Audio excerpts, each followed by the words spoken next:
E aí, galera, esse é mais um episódio do Maldita Politicagem, mais uma temporada. Estamos abrindo a terceira temporada, né? O terceiro ano das nossas atividades aqui.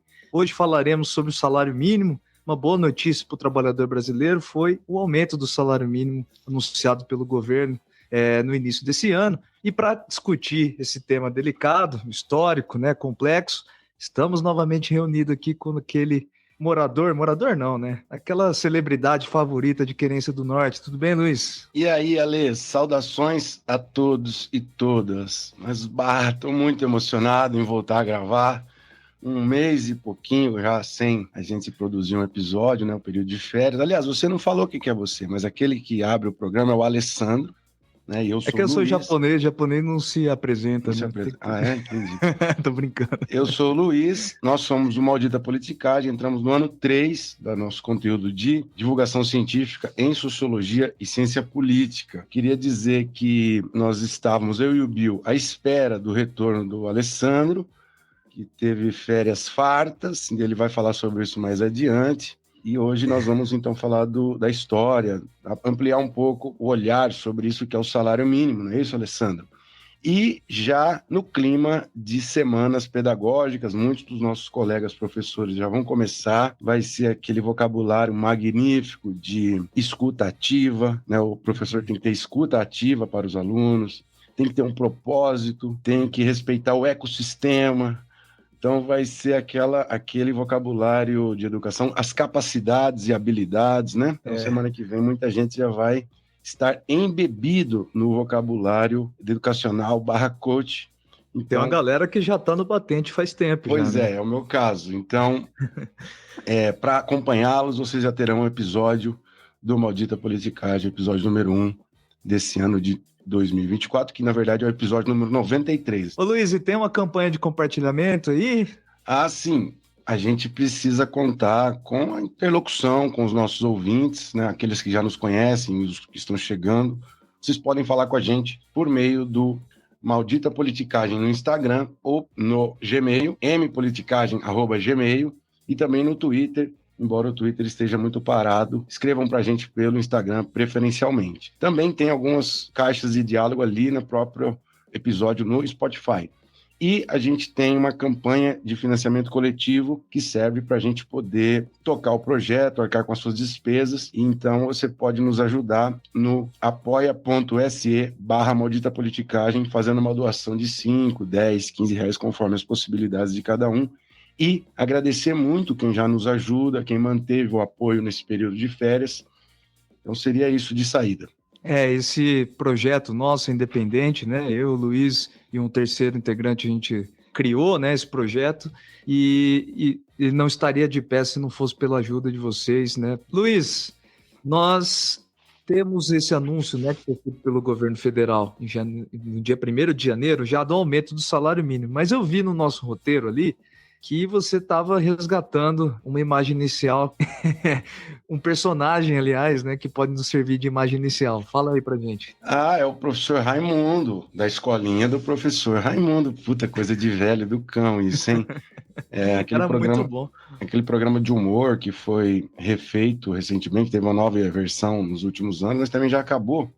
Mas era o Chico Anísio, ele era professor, e ele, no intervalo ou no final do programa, ele falava, e o salário, ó, e mostrava um sinal pequenininho dizendo que o salário era pequeno, né? Então, esse aumento do salário, né, anunciado pelo governo, né, nós temos para 2024 o novo salário mínimo de R$ 1.412, que corresponde a um aumento de 6,97% do salário mínimo, né, em números absolutos, né, e em ganho real, ou seja, aquilo que cresceu para além da inflação, nós temos um aumento de 3%. Então, é o maior aumento do salário mínimo nos últimos anos, né? A gente vai discorrer aqui, então, um histórico do que é o salário mínimo no primeiro bloco, né? De onde veio essa ideia de fixar, né, na Constituição uma remuneração básica. E no segundo bloco a gente vai tentar discutir como isso afeta o Brasil atual, como o salário mínimo esteve presente nos últimos governos, numa discussão um pouco mais aberta. No terceiro bloco, como de sempre, a gente traz aqueles nossos queridos quadros aí para a gente discutir.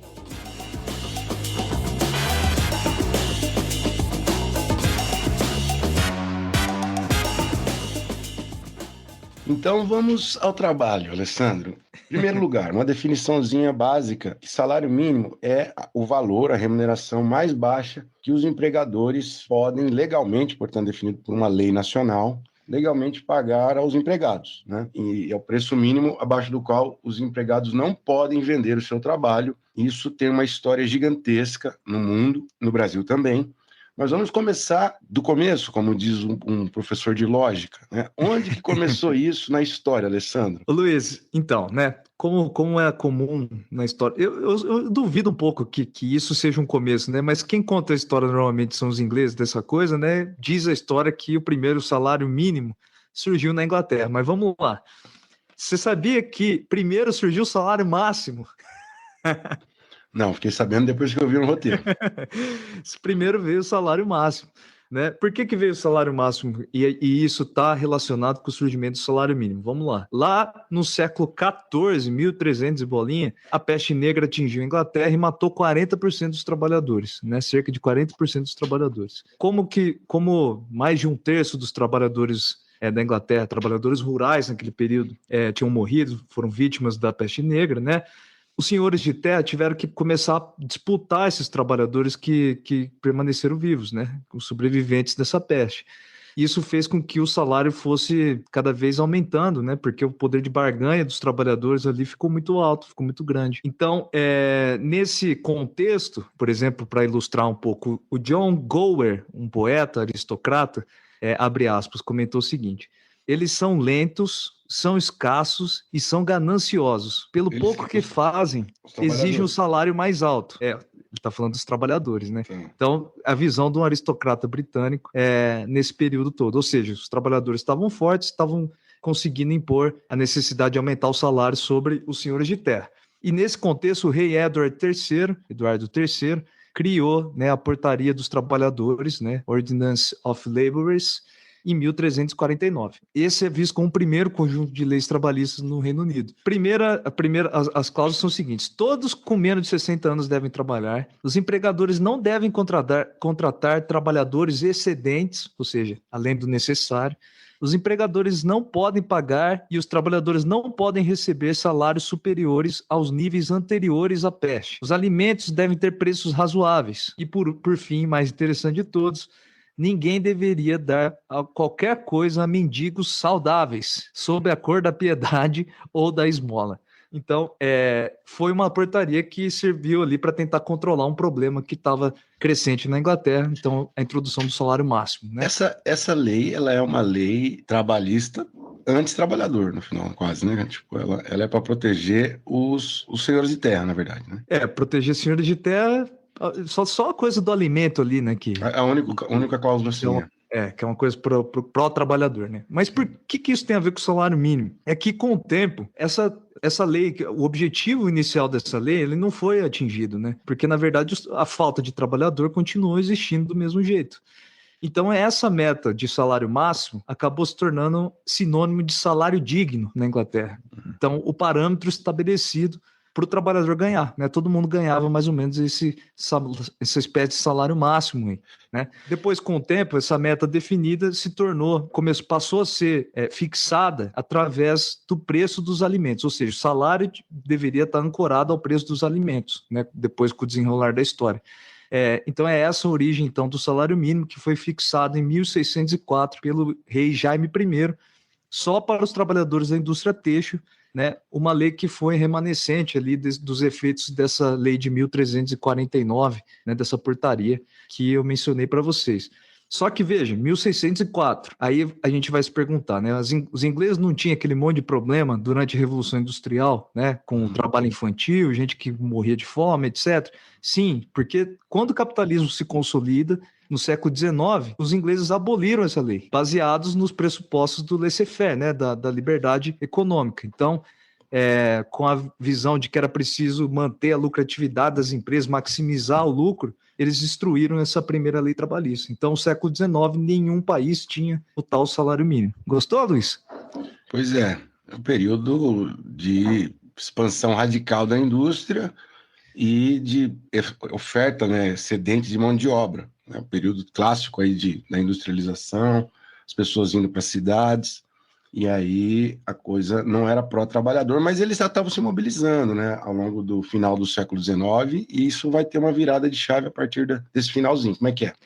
Então, antes de mais nada, eu queria avisar o seguinte, né? A gente está falando como o salário mínimo se desenvolveu e parece que é uma decisão puramente governamental, né? Preciso lembrar que os salários mínimos sempre foram resultado de pressão, né? Pressão a gente viu ali da classe alta, mas depois da classe trabalhadora, né? Então, muita gente morreu em pancadaria, muito protesto, muita greve teve que ser feita para instauração desses direitos, né? Então, o salário mínimo moderno, o primeiro país que vai instalar essa lei é a Nova Zelândia, em 1894, visando proteger especialmente mulheres e crianças que eram muito exploradas ali no ambiente de trabalho, né?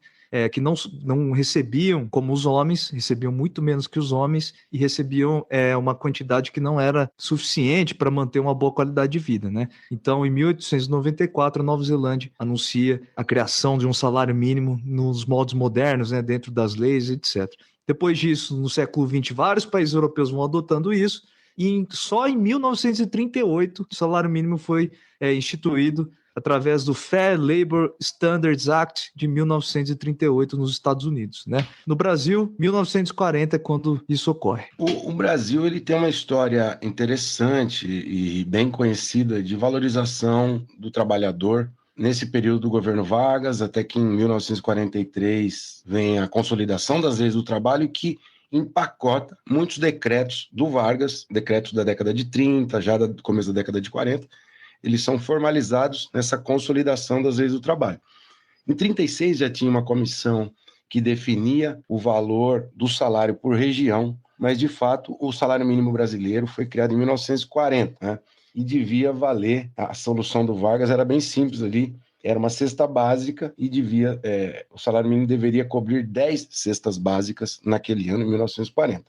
Tem um contexto interessante aqui para a gente não pensar que é só uma iniciativa, vamos dizer, iluminada do Vargas e da sua equipe de ministros, de um contexto econômico favorável ao trabalhador aqui brasileiro da indústria, que é o seguinte. Mas lembremos, então, que em 1929 teve a crise, uma das crises mais importantes, a crise econômica, a quebra da Bolsa de Nova York, foi uma crise mundial. Mas ali, os capitalistas brasileiros, eles não tinham bala na agulha depois da crise para comprar máquinas potentes, máquinas muito novas, tecnológicas. Então, o que houve foi um aprofundamento daquela política de substituição de importações, que basicamente é fazer coisas de baixo valor agregado, bens de consumo, tipo tecido, para a pessoa fazer aquele terno, aquele vestido, né? A indústria fazia panela, escumadeira, ensacar farinha, ensacar farinha, feijão. Exato. E, além do mais, todo tipo de processo de manufatura alimentícia, né?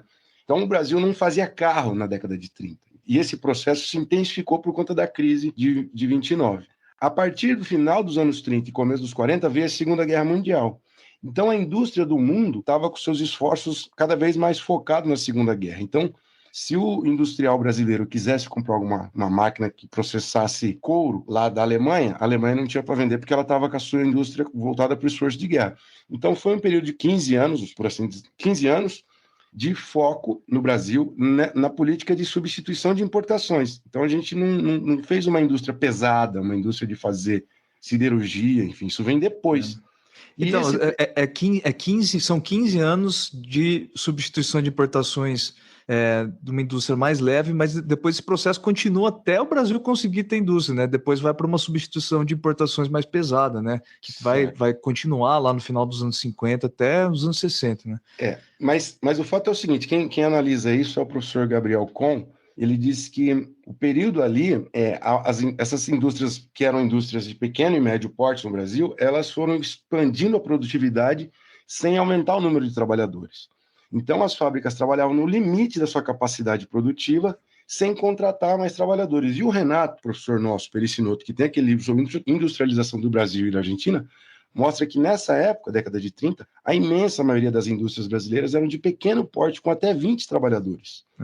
Então, eram poucos trabalhadores por indústria, mas as indústrias dependiam muito desses trabalhadores. Então, eles não eram demitidos, porque você não podia contratar um novo que não tinha experiência. Você tinha que manter o teto de produtividade da fábrica com trabalhadores experientes. Então, tudo isso para dizer que foi um período de muita valorização dessa mão de obra de trabalhadores, alguns ainda imigrantes, outros já brasileiros, que sabiam o que estavam fazendo na indústria. Então, a política de valorização do trabalho, da qual é filho o salário mínimo do Getúlio Vargas, está nesse contexto. Não é porque o Getúlio Vargas falou assim, não, eu sou bom demais.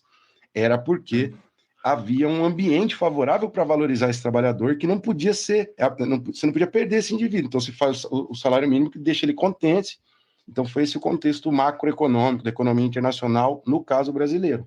É importante lembrar, né, que tudo isso que o Luiz bem explicou agora está tudo relacionado com um grande projeto, uma tentativa de modernização, né? O Brasil estava querendo se industrializar, se urbanizar, deixar de ser aquela fazenda de café dos anos 10, né?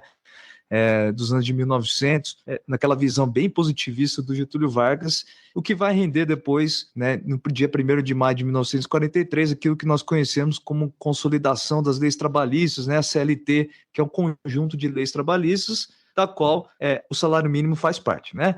Luiz, eu preparei tem tabela bacana aqui para você, tá? Diz a lenda que você não viu a resposta, né? Mas vamos ver. Tá escondido no roteiro aqui. Deixei escondido no roteiro. Vamos lá. Então, ó, pro Tem Tabela de hoje, eu trouxe um ranking dos países quanto ao salário mínimo, né, de 2022. Esse ranking foi estabelecido pela OCDE. Então, o número que a gente vai falar aqui é a remuneração por hora trabalhada em dólares americanos, beleza? Tá. São 36 nações que fazem parte dessa tabela, né, divulgada pela OCDE. Quem tem o maior salário mínimo do mundo, Luiz? Pô, assim, cego assim? Cego. Não tem que nem nas provas do Big Brother, não tem alternativa A, B e C? Vamos lá. Estados Unidos, França, Inglaterra ou Dinamarca? Taiwan. Não tem Taiwan? Não faz parte da OCDE aqui. Não, então... eu acho que é França. Não, Dinamarca. França. Tinha acertado no primeiro chute. Cacete. França. A França, o salário mínimo francês é de 13,8 dólares por hora trabalhada. A Alemanha vem... Eu separei alguns países que são os mais importantes, né? Não vou falar todos aqui, para você ter uma ideia. A Alemanha tem 13,6, o Reino Unido tem 11,8, Estados Unidos 7,3, né? Quase metade da França. 7,3 dólares hora. Isso, 3 dólares hora. E aí vem os nossos queridos vizinhos, Chile 3,7, Colômbia 3,0 e o Brasil, você acha que está em qual colocação, Luiz, dos 36? Pelo jeito tá abaixo, se você não falou antes.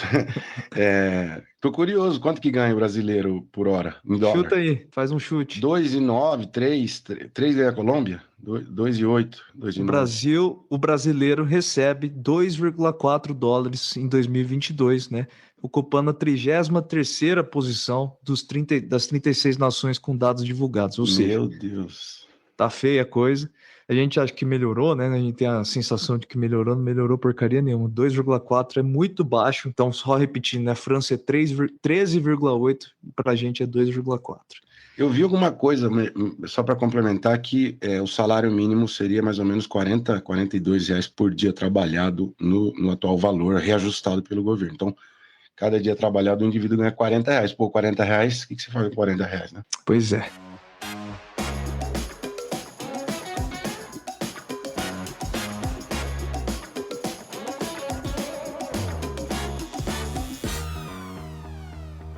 Bom, Luiz, vamos falar então do Brasil, do salário mínimo no Brasil mais contemporâneo, no Brasil pós-88, pós-Constituição.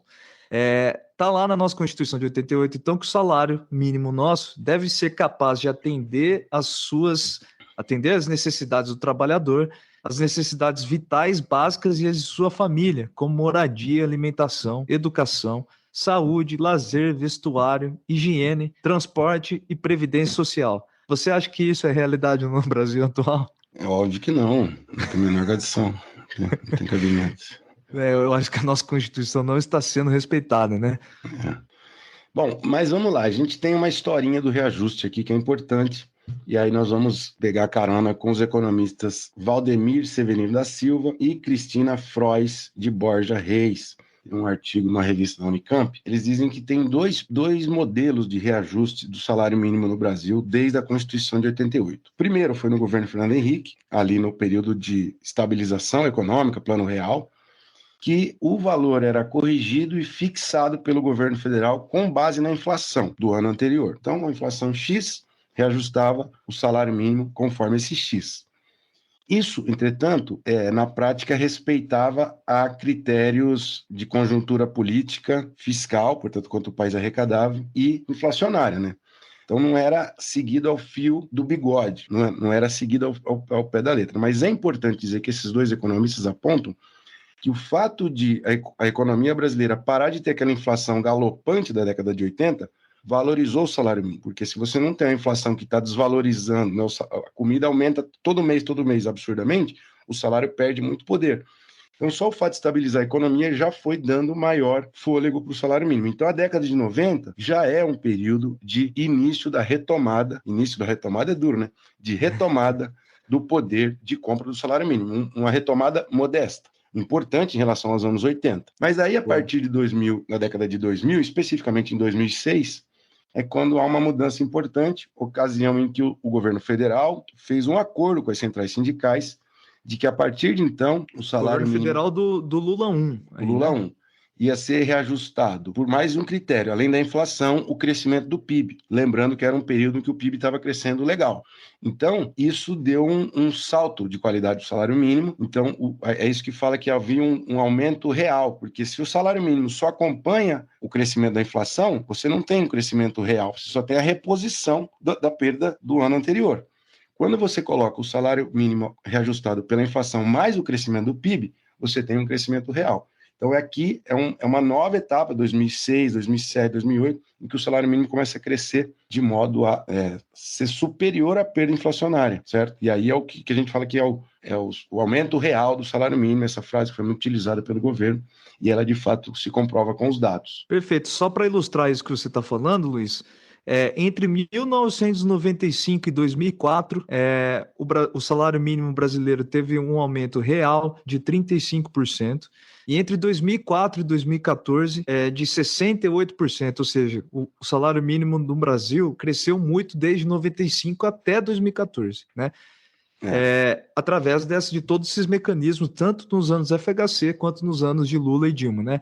Só que esse crescimento ele vai mais ou menos, né, até o governo Dilma II ali, até aqueles anos já de turbulência política, né, que a gente já tanto discutiu aqui. Sim. A partir daí, pela falta de crescimento da nossa economia, né, nos últimos anos de Dilma II e Temer, né, o nosso salário não cresceu mais, o salário mínimo brasileiro estagnou, e o que nós temos de 2016 até 2022 é uma estagnação total do salário mínimo brasileiro.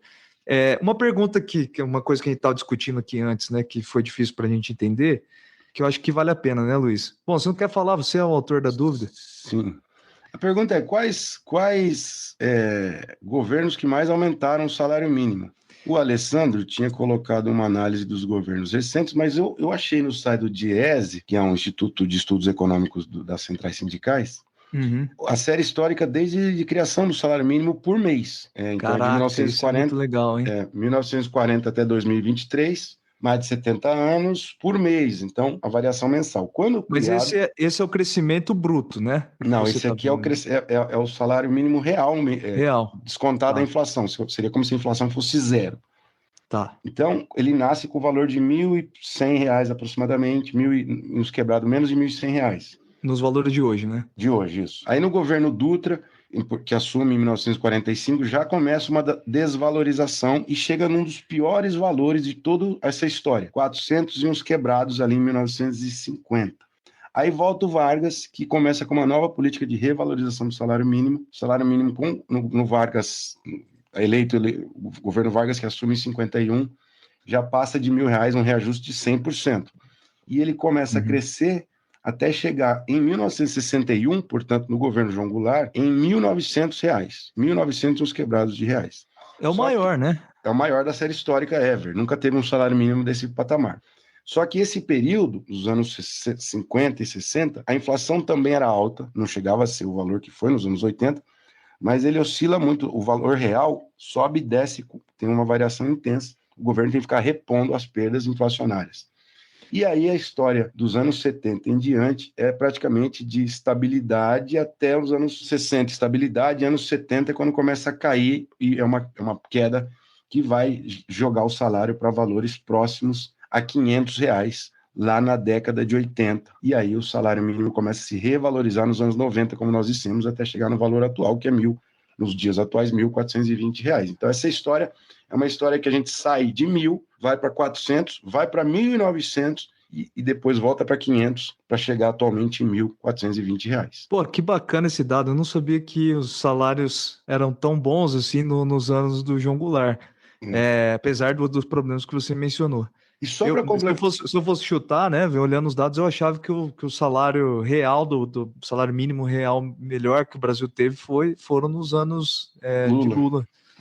Mas não, só para fechar, o Diese é uma instituição que pertence aos sindicatos, então ela tem uma visão assim, de tentar projetar qual seria o valor do salário necessário para cumprir todas aquelas necessidades da Constituição que você leu, certo? Uhum. Para cumprir higiene, alimentação, lazer, tudo, o salário mínimo no Brasil tinha que ser aproximadamente R$ 6.100, segundo o Diese hoje. Então, nós estamos um pouquinho defasados em relação a esse valor.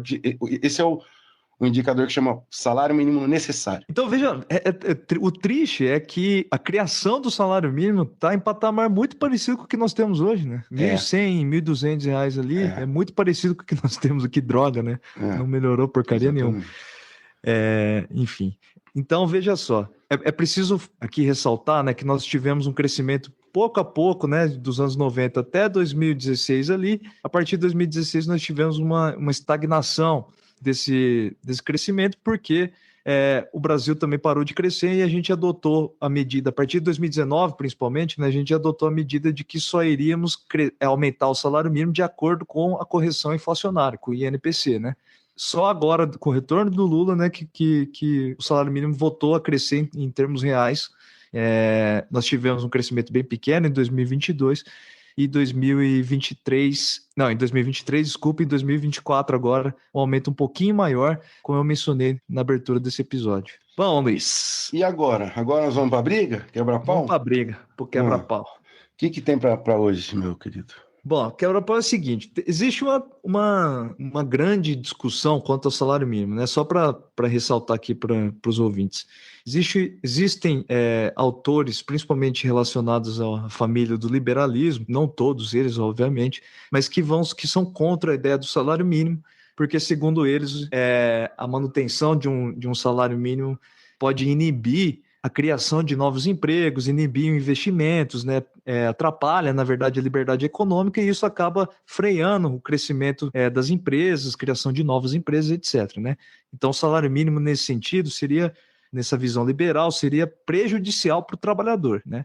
E uma outra visão, óbvio, que vai partir do pressuposto de que se não houver salário mínimo, iam massacrar o trabalhador, né? O trabalhador não ia receber porcaria nenhuma, não teria condição mínima de vida. Então, eu fui procurar, através desse quebra-pau existente, clássico, né, já na economia e nas discussões sociais brasileiras, o João Saboia e o João Halak Neto, né, dois pesquisadores, dois economistas, foram testar se isso é verdade no Brasil, se esses possíveis efeitos perversos do salário mínimo ocorrem no Brasil. Bom, o resultado foi contrário, né, eles conseguiram comprovar de que o salário mínimo brasileiro ele é importante na luta contra a desigualdade. O crescimento do salário mínimo está associado com a diminuição do Gini no Brasil, ou seja, diminuição da desigualdade social. E, além disso, existe o que os economistas chamam de efeito farol, aqui no caso brasileiro. Ou seja, aqueles trabalhadores que não são CLT, ou seja, que não têm, né, os direitos trabalhistas garantidos para eles por lei. Os informais, o cara que trabalha de Uber, o cara que trabalha na rua, enfim, né, vendendo pipoca, etc. Toda essa galera acaba tendo o seu salário ancorado ao salário mínimo também. Então, o efeito farol é o seguinte, né, a luz reflete, né, nos de baixo, nos que estão embaixo. Então, esses autores que eu mencionei vão medir a elasticidade média, né, de 0,95, ou seja, o salário mínimo aumenta e esse salário também vai refletir nos trabalhos informais, né? Então, quando a gente não tem esse problema, portanto, de que a CLT caminha para um lado e que o trabalho informal vai para outro necessariamente. Essas coisas estão ancoradas em alguma medida, né? Só lembrando que, de acordo com o último boletim do IBGE sobre condição do salário e da renda no Brasil, de 2023, que tem como ano de referência 2022, 60% dos brasileiros, da população brasileira, incluindo aqui os informais, eles ganham até um salário mínimo, certo? Nossa. A gente não tem ideia de como nós temos uma massa de trabalhadores, tanto formais quanto informais, que ganham pouco. Então, até 60% das pessoas no Brasil ganham até um salário mínimo per capita. 40% ganha acima disso, enfim. Mas a maioria esmagadora do brasileiro não tem individualmente, não vale a renda familiar, a renda por pessoa de até um salário mínimo. Pois é, miserável. Por isso que esse efeito continua sendo muito pobre, né? Por isso que esse efeito farol, o efeito de arrasto, né, que o salário mínimo acaba puxando a renda do informal, é tão importante. Essa seria uma primeira aproximação econômica em relação às vantagens do salário mínimo. Mas existem outras questões sociais, étnicas ou raciais, de gênero, que a gente também pode pensar. Japonês, como é que você analisa isso? Então, Luiz, eu estava lendo muito sobre também o salário mínimo nos Estados Unidos e vários autores vão destacar um aspecto interessante da história, interessante e triste, né? Nos Estados Unidos, a criação do salário mínimo foi feita em 1938, durante o governo Roosevelt, né? Só que não era vinculado, né? Essa lei do salário mínimo não estava vinculada a todos os trabalhadores de todos os setores, né? Estava em setores específicos. Por exemplo, a agricultura não estava inclusa nesse projeto de lei inicial. Nessa lei inicial. Então, o que significa isso? Quem estava excluído são os trabalhadores da agricultura. E quem eram os trabalhadores da agricultura? Era o povo norte-americano negro. Né? Então, existe um aspecto completamente racista nessa primeira lei de salário mínimo norte-americana, que é uma exclusão quase proposital da população negra na agricultura. E isso vai estar em ideias que são muito antigas, né? O berço de tudo isso vai estar em ideias muito antigas. Os Estados Unidos, desde o século XIX, a instalação de direitos trabalhistas norte-americanos estava ancorada em algumas ideias eugênicas, né? Então, por exemplo, alguns economistas como o Royal Meeker e o Henry Seeger, né? Eu nunca tinha ouvido falar desses caras, ainda bem, né? Eles defendiam que era necessário ter salário mínimo para apoiar o trabalhador desejado, trabalhador qualificado e desejado, para que ele se mantenha trabalhando feliz, com uma boa condição de vida, e ao mesmo tempo isso excluiria aqueles que são os indesejados. Quem são esses? Os ociosos, os imigrantes, as mulheres, as minorias raciais e os deficientes. Ou seja, o próprio mercado de trabalho com um salário mínimo bem instituído, ele filtraria a entrada desses indesejados, ou seja, filtraria também a existência dessas pessoas, né? Eu estou dando risada porque chega a ser bizarro, né? Mas isso aconteceu, isso foi real, e isso teve consequências até no metade do século XX. Só depois, então, naquela marcha, como é que chama? Marcha Washington, né? O movimento do Martin Luther King, do Malcolm X, toda aquela galera. Só ali que os Estados Unidos, que é o movimento negro, conseguiu conquistar a igualdade nos salários mínimos com a inclusão dos trabalhadores rurais, na verdade, todos os trabalhadores norte-americanos.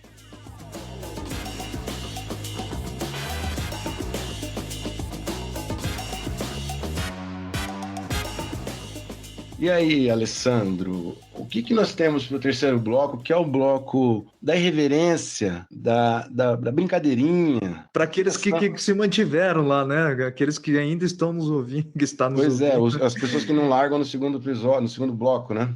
O que tem no terceiro bloco de hoje para a gente explorar essa densa história? Diz que você tem uma coisa, um diário de viagem, um relato de viagem para a gente, Alessandro? Como é que é? Então, esse é o quadro Querência, né? História aconteceu em Querência, aliás, né?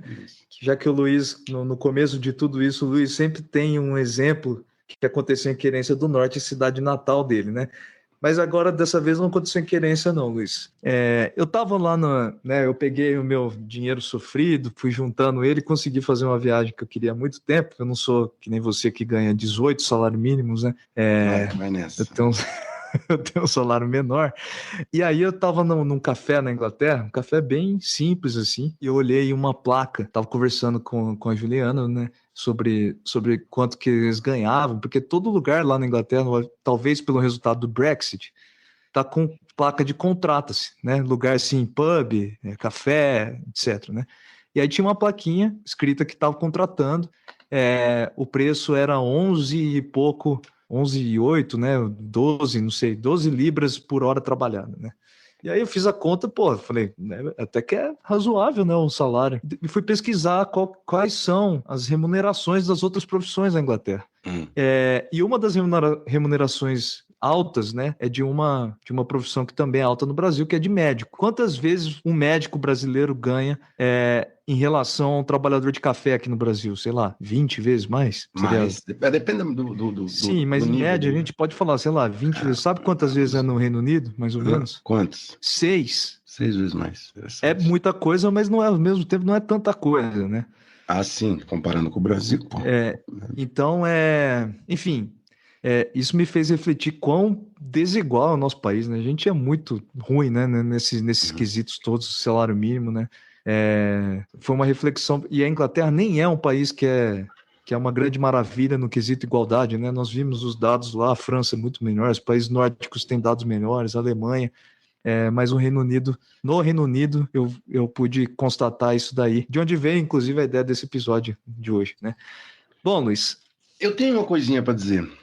Fala. Eu tenho uma memória, assim, que o meu pai, ele trabalhava lá em Querência, é minha cidade natal, para quem está escutando agora. Agora aconteceu em Querência de verdade. Pô, agora tem que acontecer em Querência. Vamos abrir 2024 com muitos auspícios positivos. Voltando para Querência, Querência está sempre no nosso horizonte japonês.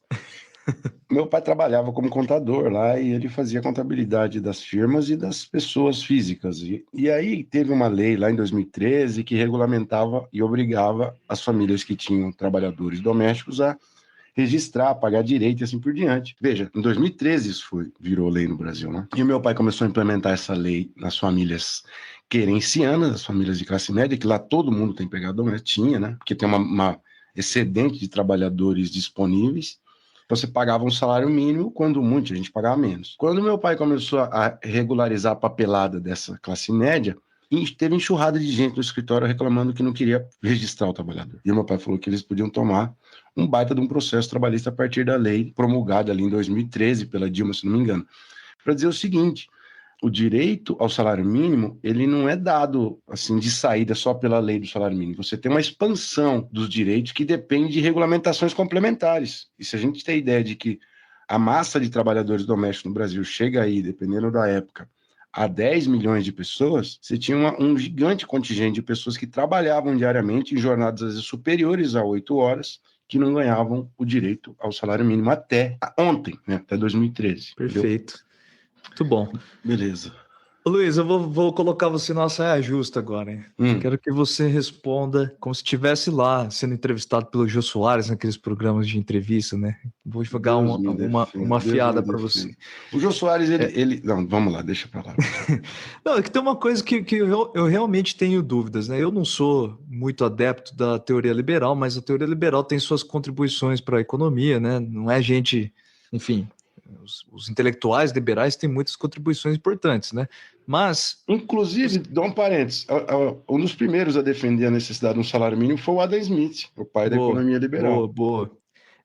Enfim, tem vários autores, grandes autores liberais, né? Mas você acha que esse argumento, na realidade brasileira atual, de que o salário mínimo e outros direitos trabalhistas são uma espécie de inibidor do crescimento da nossa economia, é um argumento que os caras acreditam e que acham que esse é um receituário bom para o futuro da nação como um todo, ou você acha que isso é uma espécie de estratégia egoísta mesmo?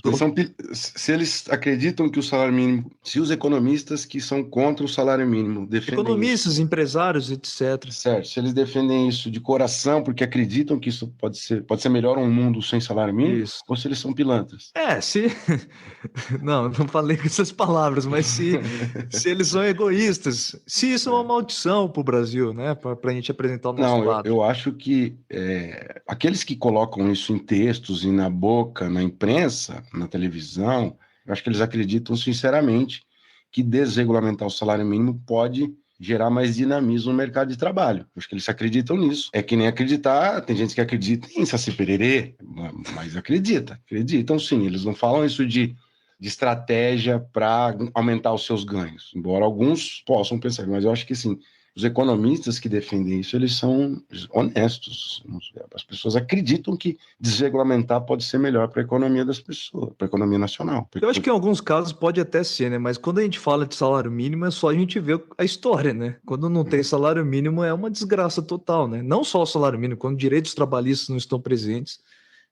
O que a história demonstrou é que não tinha nenhum país que ficou com um dinamismo enorme, que conquistou uma super qualidade de vida para a população. Na verdade, foi o contrário Que disso, né? precariza, né? Pauperiza. Pois é.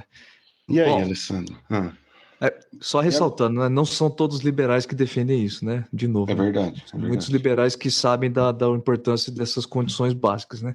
Bom, o Luta de Gosto, você que trouxe a ideia do nosso professor Raimundo, você que apresente. Eu sou representante da cultura popular dos anos 80 e 90, então eu tenho que defender as coisas dessa época. Será que os ouvintes lembram da escolinha do professor Raimundo? A original e depois aquela que foi feita com o filho dele. Claro que lembra, não faz tanto tempo que parou de passar assim. O filho dele, esqueci o nome 2000. do ator, filho do Chico Bruno Anísio. Mazeu. Bruno Mazeu, ele fez agora uma nos anos recentes, que era muito legal também, com a Dinê, com a turma nova aí. Ainda passa a reprise dessa. Passa.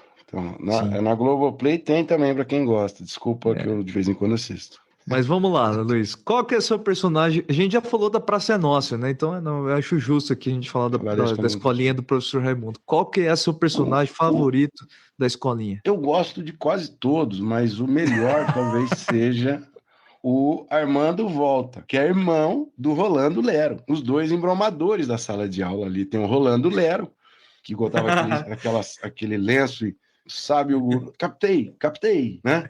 E tem o Armando Volta. O Armando Volta é o melhor, porque ele falava assim: vinha eu para esta magnífica aula. Passei de frente a uma loja e vi esse suéter e pensei, comprá-lo ou não comprá-lo? Comprá-lo ou não comprá-lo? Comprei-o para entrega o presente para o professor Raimundo, e aí o professor Raimundo dá uma baita de uma facilitada para ele acertar a resposta, porque ele foi presenteado. Então, Armando Volta, o melhor entre todos. E você? Cara, eu gostava do seu peru. Eu gostava daquele que falava polícia, PULICA, lembra Autoridade. Desse? Autoridade máxima. E do seu boneco. Que, se não me engano, era o mesmo ator, né? O seu boneco e o da polícia, não era? Não, né? Não sei. Isso é mas, cara, eu acho que eu vou ficar com o seu boneco. Meu favorito é o seu boneco. Meu Deus, tá bom. Entendi. Então, é isso, japonês. Só vamos reforçar aqui os últimos avisos. Nós voltamos, esperamos continuar firmes e fortes ao longo do ano de 24, esperando contar com a chegada de ouvintes, com a participação dos ouvintes que já escutam. Escrevam pra gente, sugiram episódios. Aquela conversa que a gente mantém, às vezes a gente responde atrasado, às vezes responde curto, porque tem muita coisa para fazer, tem muita aula para dar, muita coisa para fazer. Mas a gente gosta muito desse projeto, é uma das coisas que a gente tem maior carinho para tocar nessa parte da nossa vida. Então, é importante que vocês nos escrevam, comentem, façam críticas e, claro, quem puder, nos ajude a tocar para que o projeto possa crescer e continuar. E aí você vai ali no apoia.se/maldita politicagem e doa alguma coisinha. Temos novidades para o ano de 2024, Alessandro? O que nós podemos já dizer para a turma? Não, vamos entregando conforme a gente faz o negócio concreto. Você quer manter o mistério. Não, mas a gente está encaminhando coisas novas, né? Então, sim, produtos novos, edições novas, recursos para acessar o conteúdo também novos. Tudo isso a gente vai soltando. A gente começou a planejar faz uma semana e meia e a gente vai começar a soltar ainda no primeiro semestre algumas coisas e outras no segundo semestre. Esse mistério deve se reduzir se os integrantes dessa carroça se dedicarem com disciplina e afinco, porque senão a gente vai manter o mistério e nunca vai fazer, certo? Seria isso, né? Disciplina, minha gente. Sem isso, vocês não conseguem entregar o que vocês estão planejando. Seria isso. Beleza? Beleza, galera. Um abraço. Um abraço. Obrigado.